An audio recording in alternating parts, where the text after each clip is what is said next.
बिस्मिल्लाहिर्रहमानिर्रहीम। अल्हम्दुलिल्लाहि रब्बिल आलमीन वस्सलातु वस्सलामु अला सय्यिदिल मुरसलीन नबिय्यिना मुहम्मद व अला आलिहि व सहबिहि व मन तबिअहुम बि इहसानिन इला यौमिद्दीन, अम्मा बाद। आदरणीय दर्शकवृंद, प्रिय भाइयों और बहनों और दोस्तों, व्यापारिक लेन देन में उत्तम नैतिकता जिन पर इस्लाम ने जोर दिया है, उत्तम नैतिकता, व्यापारिक लेन देन, खरीद बिक्री, व्यापार करने में ऐसी नैतिकताएं, ऐसे आचरण जिस पर इस्लाम ने जोर दिया है कि इनको अपनाना चाहिए और ये ज़रूरी है, उसके लिए आवश्यक है।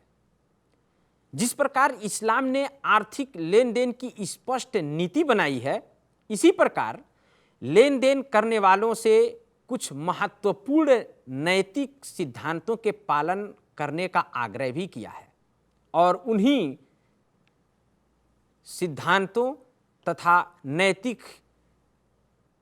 नैतिकताओं में से कुछ नैतिकताएं आपके सामने मैं प्रस्तुत कर रहा हूं। सबसे पहली नैतिकता है अमानतदारी। अमानतदारी, दूसरों के साथ व्यापारिक लेन देन में अमानतदारी बरतना, चाहे वो मुसलमान हो या काफिर हो, कोई भी हो, लेन देन में अमानतदारी बरतना अति आवश्यक है। ये अल्लाह के धर्म का पालन करने वाले मुसलमान के सदाचार का एक महत्वपूर्ण भाग भी है ये कि हर मुसलमान को अमानतदार होना चाहिए, चाहे किसी भी अपने जीवन के क्षेत्र में हो, वो इसका पालन करे। वो इसलिए उस पर आग्रह किया है इस्लाम ने कि वो इसका पालन करे।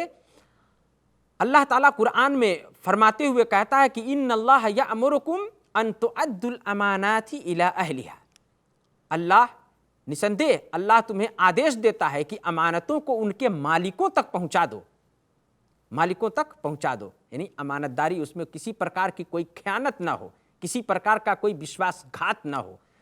तो अमानतदारी, हर चीज में अमानतदारी होनी चाहिए। इसी प्रकार अल्लाह के रसूल सल्लल्लाहु अलैहि वसल्लम ने अमानत की हानि और नुकसानी के विषय में प्रश्न करते हुए अल्लाह ने इसको कपटी अर्थात मुनाफिक का एक गुण बताया है।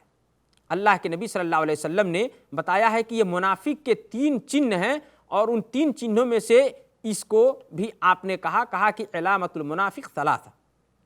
मुनाफिक अर्थात कपटीचारी के 3 चिन्ह हैं और उसमें से कहा कि जब वो बात करे तो झूठ बोले, और जब बात करे तो झूठ बोले, जब और बात करे तो इसी प्रकार वो क्या करे, झूठ बोले, और वचन दे तो उसको तोड़ दे, वचन दे तो उसको तोड़ दे, और जब अमानत उसके पास रखी जाए तो उस अमानत में वो खयानत करे। 3 ये प्रसिद्ध निशानियां, बुखारी तथा मुस्लिम की यह हदीस है और प्रसिद्ध हदीस है।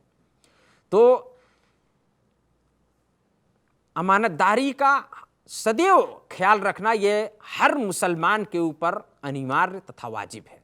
इसी प्रकार अमानत मोमिनों की महत्वपूर्ण विशेषताओं में से है, जैसा कि अल्लाह ताला ने कुरान के अंदर फरमाया कि कद अफ्लहल मुमिनून, कद अफ्लहल मुमिनून, और उसी में आगे कहा कि वह मोमिन सफल हो गए। फिर मोमिनों का गुण बताते हुए अल्लाह ताला ने कहा कि वल्लज़ीना हुम ले अमानातिहिम व अहदिहिम राऊन, कि वह मोमिन सफल हो गए कि जो मोमिन की ये विशेषता है कि जो लोग, ये विशेषता है कि वो अपने अहद का, अपने वचन का और अपनी अमानत का पालन करते हैं, उसमें अमानत में खयानत नहीं करते हैं, अमानत में खयानत नहीं करते हैं। अल्लाह के रसूल सल्लल्लाहु अलैहि वसल्लम नबी बनाए जाने से पूर्व मक्का में अमीन तथा सादिक, सच्चे अमानतदार के उपनाम से प्रसिद्ध थे। आपका उपनाम ही यही था, अमीन, सादिक। इसलिए आप सल्लल्लाहु अलैहि वसल्लम अपने संबंधों, व्यवहारों तथा लेन देन में अमानत के प्रतीक थे। हमारे नबी सल्लल्लाहु अलैहि वसल्लम अपने हर कार्य में अमानत के प्रतीक थे। तो अमानतदारी ये उन विशेषताओं में से है कि जो लेन देन करने वाले के लिए व्यापारिक लेन देन में जिसका अति आवश्यक है कि अमानतदारी हो। इसी प्रकार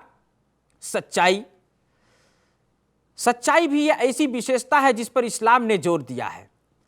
अल्लाह के नबी सल्लल्लाहु अलैहि वसल्लम की हदीस है, आप सल्लल्लाहु अलैहि वसल्लम ने फरमाया, दो समझौता करने वाले, व्यापार करने वालों के विषय में आप सल्लल्लाहु अलैहि वसल्लम ने खरीदने बेचने वाले के विषय में फरमाया कि फ़इन सदका व बय्यिना, यदि वह सच बोलते हैं अपने इस लेन देन में और स्पष्ट करते हैं, किसी प्रकार का उसमें कोई गोप्य नहीं, किसी प्रकार की उसमें कोई अज्ञानता नहीं है, अस्पष्टता नहीं है, स्पष्ट भी करते हैं, तो उनके बूरे का लहुमा फी बैइहिमा, तो उनके इस व्यापार में उनके लिए बरकत दे दी जाती है।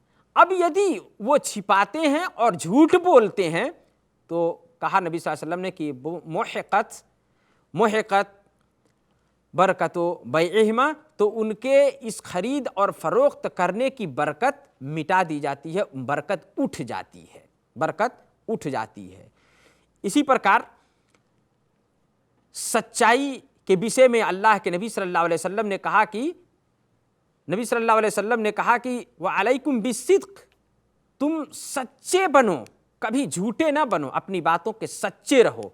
क्यों? इसलिए कि सच्चाई भलाई का रास्ता दिखाती है और भलाई जन्नत का रास्ता दिखाती है। व्यक्ति सच बोलता है, यहाँ तक कि अल्लाह के यहाँ भी उसको सच्चा कह करके लिख दिया जाता है, उसको सच्चा कह करके लिख दिया जाता है। इसी प्रकार काम में पूर्णता, सच्चाई हो, अमानतदारी हो, काम में पूर्णता तथा दृढ़ता और सुंदरता भी हो।